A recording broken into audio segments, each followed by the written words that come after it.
Assalamualaikum warahmatullahi wabarakatuh. Halo sahabat ATR BPN, salam sehat dan sukses. Senang sekali rasanya saat ini kita dapat berjumpa kembali dalam rangkaian video tentang siap menghadapi penilaian kompetensi. Dan kali ini kita akan berbincang-bincang mengenai salah satu kompetensi dari 8 jenis kompetensi manajerial, yaitu kompetensi pengambilan keputusan. Video ini adalah merupakan video seri ke-10 dari 12 seri rangkaian video siap menghadapi penilaian kompetensi yang kami sajikan. Baik, Sobat ATR BPN, bersama saya telah hadir 2 orang narasumber yang akan menyampaikan penjelasan terkait dengan kompetensi pengambilan keputusan. Yang pertama adalah Bapak Edison Lumban Batu. Apa kabar, Pak? Baik, Pak. Dan yang kedua adalah Bapak Lihardo Sarage. Apa kabar, Pak Lihardo? Baik, Bapak. Baik. Beliau berdua adalah asesor SDM aparatur ahli madya pada Kementerian ATR BPN. Beliau berdua sudah berpengalaman di Kementerian ATR BPN, baik di pusat maupun di kantor pertanahan. Nah, kedua narasumber ini akan memberikan penjelasan mengenai hal-hal yang terkait dengan kompetensi pengambilan keputusan. Pada kesempatan pertama, saya ingin menanyakan kepada Pak Lihardo dulu nih. Apa sih yang dimaksud dengan kompetensi pengambilan keputusan, Pak Lihardo? Baik, Pak Sarjono. Sebelum sampai pada pembahasan, kita harus paham dan mengerti terlebih dahulu apa itu kompetensi pengambilan keputusan. Oke. Kompetensi pengambilan keputusan adalah kemampuan membuat suatu keputusan yang baik secara tepat waktu dan dengan keyakinan diri setelah mempertimbangkan prinsip-prinsip kehati-hatian dan dirumuskan secara sistematis dan seksama tentunya, berdasarkan berbagai informasi, alternatif pemecahan masalah dan konsekuensinya, serta bertanggung jawab atas keputusan yang diambil. Seperti itu, Pak.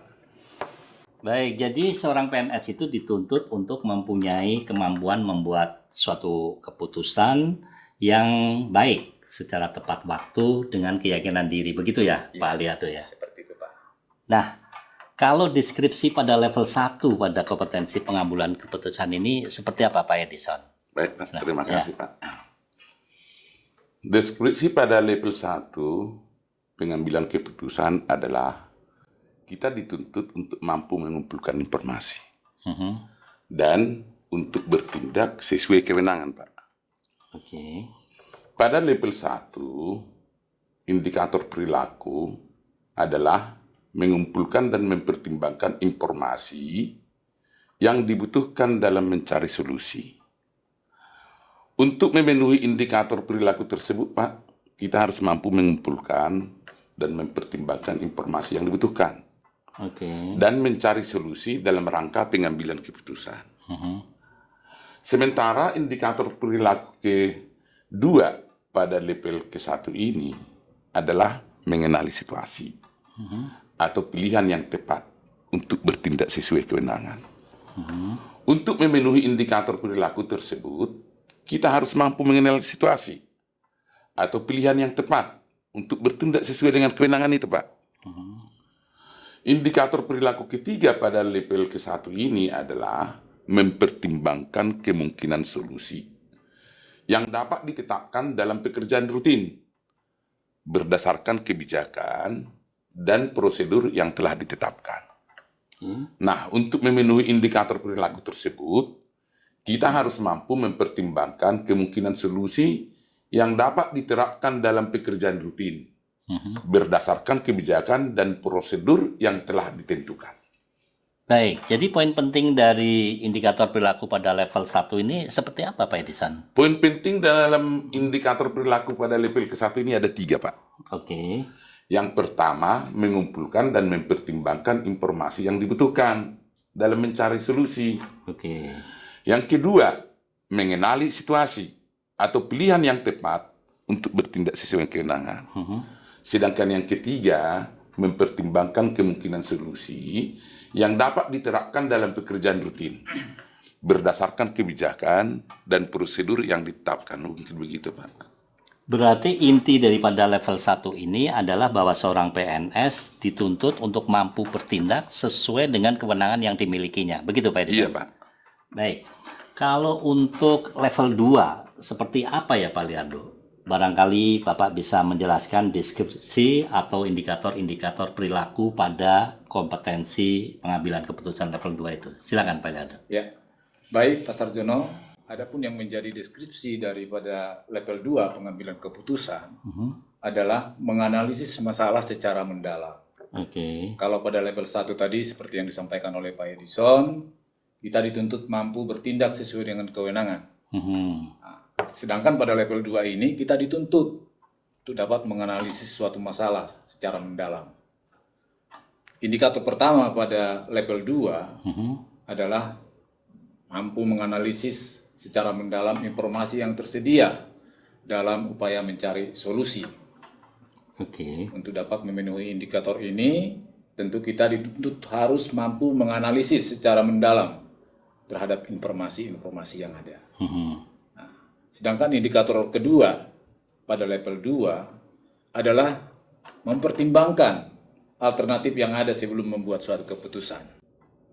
Nah, tentu untuk mengambil suatu keputusan, kita juga dalam indikator ini kita harus mampu mempertimbangkan berbagai alternatif yang ada sebelum membuat suatu kesimpulan. Sedangkan pada indikator ketiga pada level 2 adalah membuat suatu keputusan yang sifatnya operasional berdasarkan kesimpulan dari berbagai sumber informasi sesuai dengan pedoman yang ada. Nah, tentu untuk dapat memenuhi indikator ini, kita juga dituntut harus dapat membuat suatu keputusan yang sifatnya operasional, berdasarkan kesimpulan dari berbagai informasi sesuai dengan pedoman yang ada. Seperti itu, Pak Sarjono. Oke, nah ini biar agar Sobat ATR BPN lebih paham, itu poin-poin penting dari indikator perilaku pada level 2 itu seperti apa itu Pak Liardo? Ya, ada 3 poin terpenting ya, indikator perilaku kedua yang harus kita pahami. Oke. Ya, yang pertama, kita harus mampu menganalisis secara mendalam dalam setiap informasi yang tersedia dalam upaya mencari solusi. Seperti itu, Pak. Yang kedua, kita juga dituntut mampu mempertimbangkan alternatif yang ada sebelum membuat suatu kesimpulan. Oke. Ya, sedangkan yang ketiga, kita juga dituntut mampu membuat suatu keputusan operasional berdasarkan kesimpulan dari berbagai sumber informasi sesuai dengan pedoman yang ada. Seperti itu, Pak. Baik, Pak Liardo. Berarti pada level 2 itu seorang PNS dituntut untuk mampu menganalisis secara mendalam. Begitu ya, Pak Liardo ya? Ya, seperti itu, Pak. Nah, kalau untuk level 3 itu deskripsi dan indikator-indikator perilakunya seperti apa, Pak Edison? Baik, Pak. Kalau deskripsi pada level 3 pengambilan keputusan adalah membandingkan berbagai alternatif. Oke. Menimbangkan risiko keberhasilan dalam implementasi. Nah, pada level pertama yang dijelaskan tadi, kita dituntut untuk mampu mengumpulkan informasi dan bertindak sesuai kewenangan. Oke. Pada level kedua, kita mampu menganalisa masalah secara mendalam. Ya. Seperti yang dijelaskan Pak Liardo tadi. Betul. Nah, sedangkan pada level ketiga, kita dituntut untuk membandingkan berbagai alternatif dan juga menimbangkan risiko dan keberhasilan dalam implementasi. Gitu, Pak. Indikator perilaku pertama pada level ketiga adalah membandingkan berbagai alternatif tindakan dan implikasinya. Nah, untuk dapat memenuhi indikator perilaku tersebut dalam mengambil keputusan, kita harus mampu, Pak, membandingkan berbagai alternatif tindakan dan juga implikasinya. Nah, indikator perilaku kedua pada level ketiga ini juga memilih alternatif solusi yang terbaik, membuat keputusan operasional mengacu pada alternatif solusi terbaik yang didasarkan pada analisis data dan sistematis seksama mengikuti prinsip kehati-hatian. Untuk dapat memenuhi indikator perilaku tersebut, kita harus dapat memilih alternatif solusi tentunya yang terbaik. Kemudian membuat keputusan operasional dengan yang terbaik dengan analisa data Dalam menganalisa data, kita harus mampu secara sistematis, sesama, dan mengikuti prinsip kehati-hatian, Pak. Baik, terima kasih Pak Edison. Barangkali Pak Liardo bisa menambahkan untuk indikator perilaku ketiga dari level 3 ini, Pak. Silakan, Pak. Baik, Pak Sarjono, Ya. saya melanjutkan apa yang telah disampaikan Pak Edison tadi ya. Oke. Saya melanjutkan indikator perilaku ketiga pada level 3 pengambilan keputusan adalah menyeimbangkan antara kemungkinan risiko dan keberhasilan dalam implementasinya. Oke. Ya, seperti itu, Pak. Kalau begitu, poin penting dari indikator perilaku pada level 3 ini seperti apa, Pak Liardo? Ya, ada 4 poin terpenting yang harus kita pahami dalam indikator perilaku ketiga. Oke. Yang pertama, membandingkan berbagai alternatif, tindakan dan implikasinya. Itu yang pertama. Yang kedua, kita juga harus mampu memilih alternatif solusi yang terbaik, Oke. membuat keputusan yang sifatnya operasional, mengacu kepada alternatif solusi terbaik, tentunya didasarkan kepada analisis data yang sistematis, seksama, mengikuti prinsip kehati-hatian. Dan yang keempat, kita juga dituntut mampu menyeimbangkan antara kemungkinan risiko dan keberhasilan dalam implikasinya. Seperti itu, Pak. Baik, terima kasih Pak Liardo. Baik Sobat ATR BPN, untuk kali ini pembahasan kita masih sebatas pada level 1 sampai dengan level 3 dari kompetensi pengambilan keputusan. Dengan pembahasan yang disampaikan oleh kedua narasumber, semoga bincang-bincang kita ini akan menambah pemahaman bagi para Sobat ATR BPN. Baik, Pak Edison dan Pak Liardo, sebelum kita akhiri sesi ini, dipersilakan menyampaikan closing buat Sobat ATR BPN.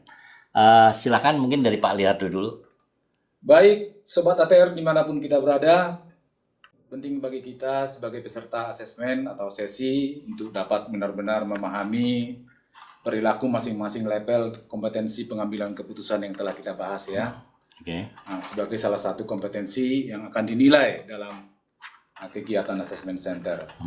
Tentu dalam mempersiapkan diri dalam pekerjaan tugas sehari-hari ada langkah-langkah yang harus kita lakukan sehingga kita dapat mengambil suatu keputusan. Yang pertama, bagaimana kita menimbulkan kesadaran bahwa suatu keputusan memang harus kita ambil. Itu yang harus kita pahami. Yang kedua, kita juga harus dapat mengidentifikasi alternatif yang ada sebelum membuat suatu keputusan. Kemudian yang ketiga, kita juga harus mampu mempertimbangkan risiko yang mungkin timbul dalam pengambilan keputusan tersebut. Yang keempat, mari kita melibatkan orang lain dalam pengambilan keputusan. Yang kelima, ya kita harus bisa mendefinisikan tujuan secara jelas dan lengkap. Dan terakhir, kita juga harus mampu memanfaatkan informasi yang baik yang dapat mendukung pengambilan suatu keputusan. Seperti itu, Pak. Oke, kalau Pak Edison? Saran saya kepada Sobat ATR BPN di pusat ataupun daerah, tetap semangat bekerja dalam setiap mengambil keputusan dalam unit kerja agar selalu bertindak hati-hati. Membandingkan berbagai alternatif sesuai dengan aturan dan kebijakan yang ada. Salam sehat, tetap semangat. Baik, Sobat ATR BPN, sampai di sini sesi kita kali ini. Semoga bincang-bincang kita kali ini dapat bermanfaat dalam upaya mengembangkan kompetensi ASN di lingkungan Kementerian ATR BPN.